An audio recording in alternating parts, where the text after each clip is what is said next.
find himself somebody a guard. Good look at Moore go to the hole. Lost the handle. This is incredible.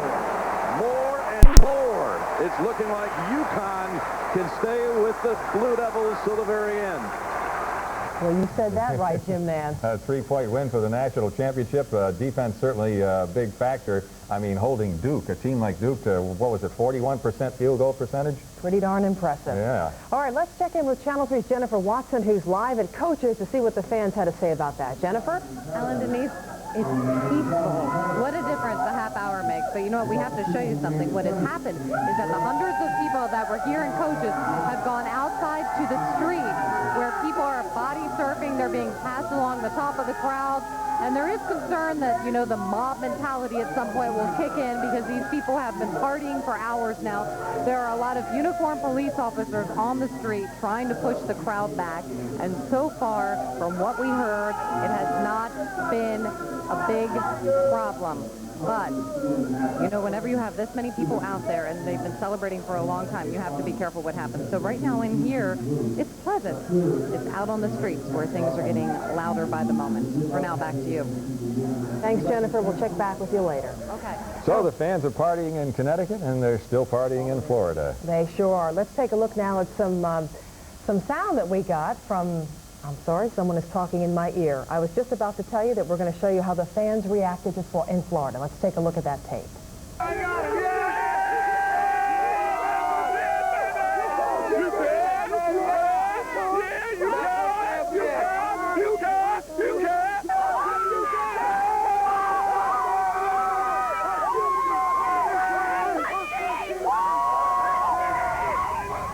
It's amazing. The first time in the Final Four, the first time playing for the championship, and they win. And they win. What a beautiful ending. And we'll be right back. Stay with us for more coverage. Well, Channel 3's coverage of March Magic, the road to the national championship, continues now at 12:27 in the morning. What a day. What a day. Let's go back to Channel 3's Joe Tessitore live outside Tropicana Field. Joe? All right, Denise, this is unbelievable out here. I'm going to sit here. And everybody's screaming. You called the game right. I'm already getting the toys. I'm already getting the gifts. Here we go. Here we go. The blue husky frog? Hey, it works for me. There you go. UConn 99 national champion. Actually, Mark Gray from ESPN Radio joins us now. Mark, I want to bring you up here because you just got done walking through the parking lot here. The scene there? Unbelievable. It's husky blue. It's disgruntled Duke. I mean, it's a beautiful thing. I mean, I haven't been in Connecticut as long as you guys have to live and die with the Duke, quote, dominance. But it's got to be sweet for you guys. They were arguing. They were arguing a few minutes ago. A guy from Duke was trying to argue that they were still the best team in America, but I had to let him know that you got to play 40 minutes to earn that title. Mark, I think this is a tough one for these Dukies to swallow. Don't you, Tate? I don't care. Forget them. Hey, folks, I'm sitting next to the two young great voices, radio, TV, UConn, national champion. Let me tell you something. I'm loving life right now. Alan, Denise, he is loving life indeed. The man called it dead on. UConn by 3. Back to you. You know, he's talked about living off his shot. I think he could live off this prediction now. Yeah. 2 in a row. 2 in a row. 2 in a row. Doing all right. UConn by 3. All right. And we'll be right back. You're watching March Magic, the road to the championship. This is Connecticut's sports station. March Magic, the road to the championship, is brought to you by Webster Bank, McDonald's, SNET, and Connecticut Light and Power. In our pregame show earlier this evening, we had Connecticut Senator Christopher Dodd on talking about how excited he was for the team and how confident he was that the team would go all the way. I'm sure those are sentiments shared by Connecticut Senator Joseph Lieberman, who happened to stop by Coaches tonight, took in the game there. Let's check in now with Channel 3's Jennifer Watson for more on that. Jennifer? Alan, Denise, you know how it happened? We were in the DJ booth and we were looking out at the crowd of people, and my photographer, Brian Elvis, said, "Is that Joe Lieberman?" I said, "Yeah, it's Joe Lieberman." So we pushed through the crowd and we went up and we talked to him. And, you know, people were thrilled that he was here because he was just blending in with the crowd, not trying to stand out, not walking around shaking hands. He was here as, imagine that, a fan. And this is what he had to say. I honestly believe that UConn will win. They're very confident. They've broken Duke's confidence. They're hanging within real range, and in the last 4 or 5 minutes, Calhoun is to coach them to a national championship. Is it stressful watching? Oh, actually, it's exciting. Just compared to life in the Senate, this is great. That's right. After the year Senator Lieberman has down in Boston, I'm sure this is a blast compared to all of that. Now, speaking of a blast, hundreds of people who have moved out onto the street. They have left the bar, and they are out there getting really rowdy. Police are out on the street, keeping the crowd contained so it doesn't get out of control. And so far, it has not posed a problem. Now, listen, coming up a little bit later, we have to show you the moment that UConn won the national title in Here in Coaches. It was an unbelievable moment, the likes of which I have never seen, and the likes of which we will show you in a little while. For now, Alan, Denise, back to you. Now, Jennifer, you've never been part of anything quite like this, have you? I have never been part of anything like this. And you know what? I am not a rabid fan of almost anything, and it's because I realized I can't take it. It's too stressful for me to watch it. It was a nail-biter. I was grabbing everyone around me. So, you know what? It was worth it. The moment we won, now I realize the triumph, unbelievable. We're lucky we won, though. Yes, we are. And they were a dedicated group of players, I'll tell you. They certainly were. It started way back when they took that trip overseas last summer. They dedicated themselves to the season. Mm-hmm. Yep. Alan, Denise, you know, this was something unbelievable to be here tonight with all these people, because you don't know what it's going to be like when you're packed into a place like this. But I'll tell you, it was like everyone was together pulling for the same thing. You know, people were holding hands. Men were hugging. There were great moments happening here tonight. You know what? It was a lot of fun to witness. And afterwards, when you look down and you see not only women crying, but men crying, and besides people, you know, squirting their beer all over the place, you don't mind that beer's hitting your blouse, because it's okay, because you're the national champions. Okay. All right, Jennifer, we'll take your word for it. Jennifer Watson, live at Coaches. You know, speaking of the fans, I would have loved to have seen a camera on Tate George during the game. Oh, can you imagine? Do you think he got a little excited? Was he sitting down for any part of that game, or was he pacing back and forth the way Coach Calhoun would? What do you say we find out? Let's go back to Joe and Tate. Guys? You have no idea what this man was like during the game. It was not safe. It was not safe at all. Hey, let's break this down. Let's take a look at one key player, and we'll start off with actually D. Rose joining us here. But D, we're going to take a look at Richard Hamilton tonight, first of all. 27 points. He was 10 of 22 with 7 rebounds. And, man, he just stepped it up. Did he ever? Big-time performance. Not only did Brian play well, but also Hamilton. I mean, what more can you say? He did it from inside, outside. So much that I called it, but the fact that he played so well. I'll tell you what, we can come out on camera here for a moment. If you're new to UConn basketball, you're a new generation of Husky fans, you have to know where this program came from. This was a regional team, folks, a team that wanted to be big time, looking for the move to the next level, but a team that has a father in its tradition, and that man is sitting next to us right now, and I want you guys to share this moment. Thank you, Joe. Welcome Thank here. you very much. Great to be here. I'm still in shock, to be honest with you. Congratulations, Steve. I had nothing to do with any of it, but I'm just thrilled to be along for the ride. No. Let me make, he won't toot his own horn, but I will. And when I first got to UConn, it was a little bit tough for me. And, you know, he brought me in his office and he sat me down and he said, "Kid, you have an opportunity to be special here, and you can help us turn the program around." This was a guy, everyone talks about how I started it. This is a guy who really is a part of the start of it all. He recommended Calhoun for the job. People don't know that. He was one of the guys. I said to him in the locker room tonight, James, I'm so happy that I spent those hours talking with you and trying to convince you this was the place for you to be. Exactly.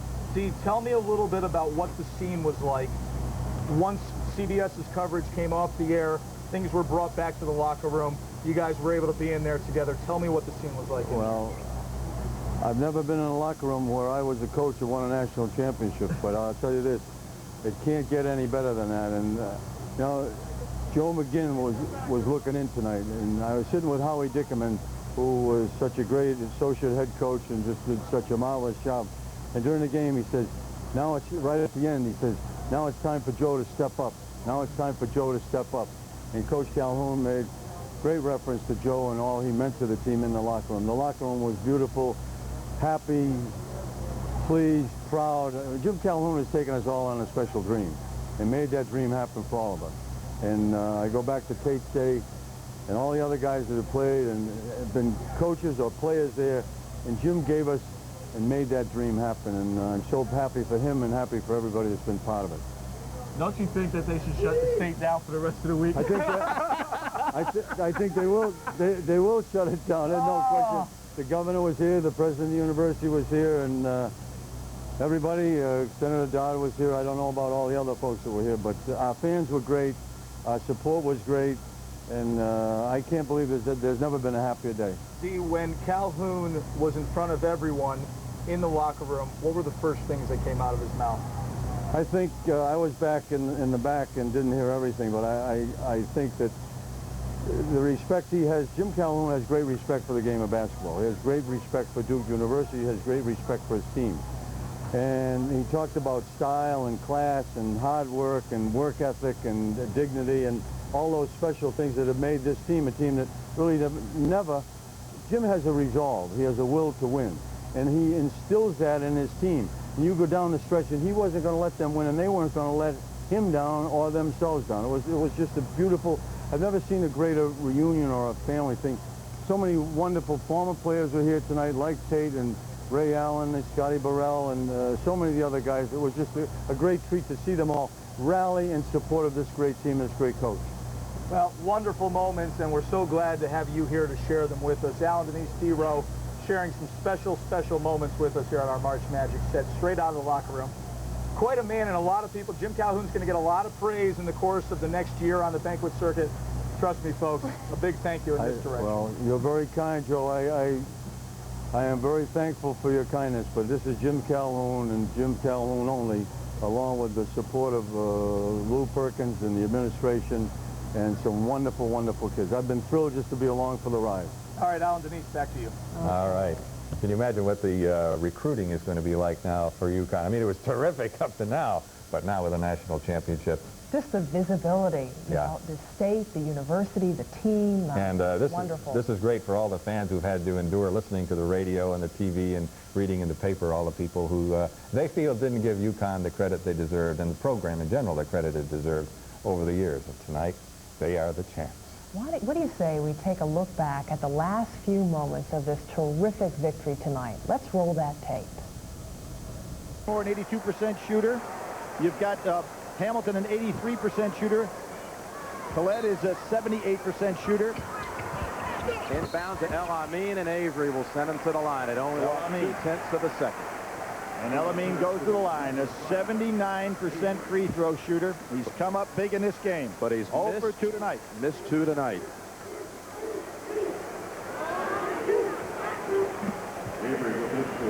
There is the defensive intensity of Ricky Moore. I really thought that Duke would have been better off not trying to go against the strength of Connecticut's defense and put the ball in the hands of Avery since Moore was on Trajan Langdon, but that's old news now. Again, you watch the tournament through the eyes of the players, through the eyes of the kids. And Khalid Al-Amin, who had just an atrocious game against Gonzaga in the regional final, they tried to clear that hurdle. Still stepped to the line, though, late in that game and hit the key free throws. 2 shots coming for Al-Amin.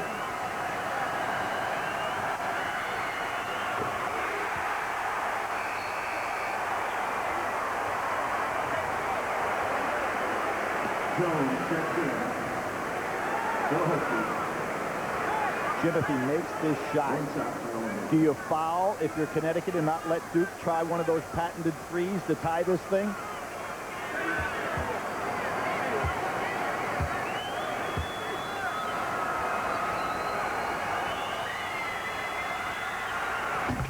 You'll need a 3 to tie. Trajan Langdon's going to take it to length of the floor and try to get it off. He doesn't have a lot of time here. Pressure from Jones. Langdon, trip, and UConn has done it. El Amin comes over and says, we shocked the world. Folks, you got to believe, because just when people say you can't, you can. And UConn has won the national championship in its first attempt in a final.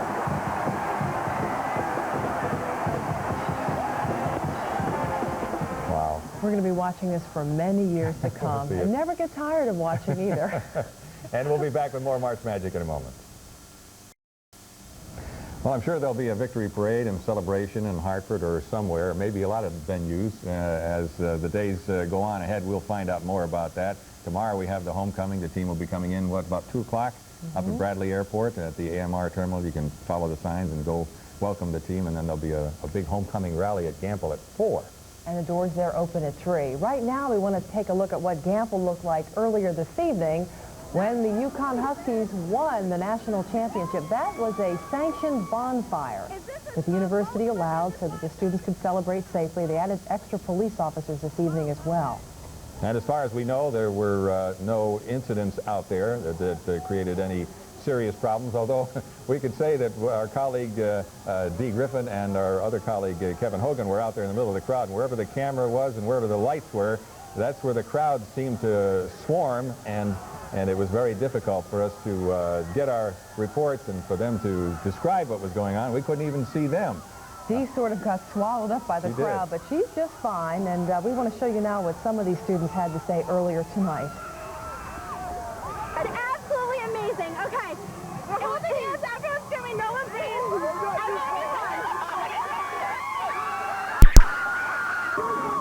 That was awesome. Spectacular.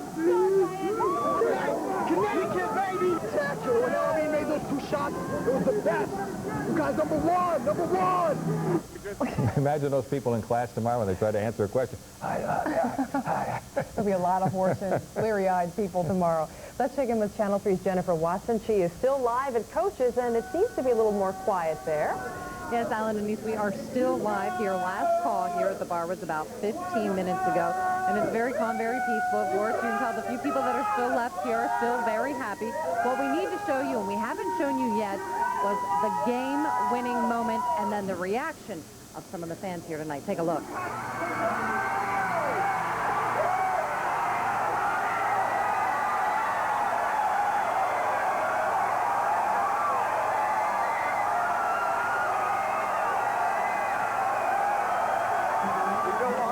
From Vermont to see UConn. I went to the UConn undergraduate. We're so awesome. UConn's #1. How does this rank among basketball games you've seen? This is the best. This is unbelievable. We drove all the way from Vermont to watch this game. It's a lifelong dream come true. We're #1. We beat Duke. Unbelievable. Nobody gave us our respect. Nobody thought we could win this game, and we proved we are the #1 team in the country, without question. Okay, so can you tell it was hot in here by looking at the people we interviewed? I mean, we stayed relatively okay because we were up in the DJ booth all night, but I mean, you put a couple hundred people into place, you get really excited about a game, you get really stressed out. It's going to get hot, and it was hot, but most of those people, well, they've moved out to the street, and you know what? It's a lot better out there. The crowd has, for the most part, dispersed, and it looks like it's going to be a peaceful ending to an amazing evening. Alan, Denise? Yes, and an amazing season, too. Jennifer Watson at Coach's Sports Bar and Grill in downtown Hartford. It's nice to have something to feel good about. It sure is. Statewide, that's for sure. Channel 3's Joe Tessitore will be up in just a few minutes with some final thoughts on an historic night in state history. Stay with us.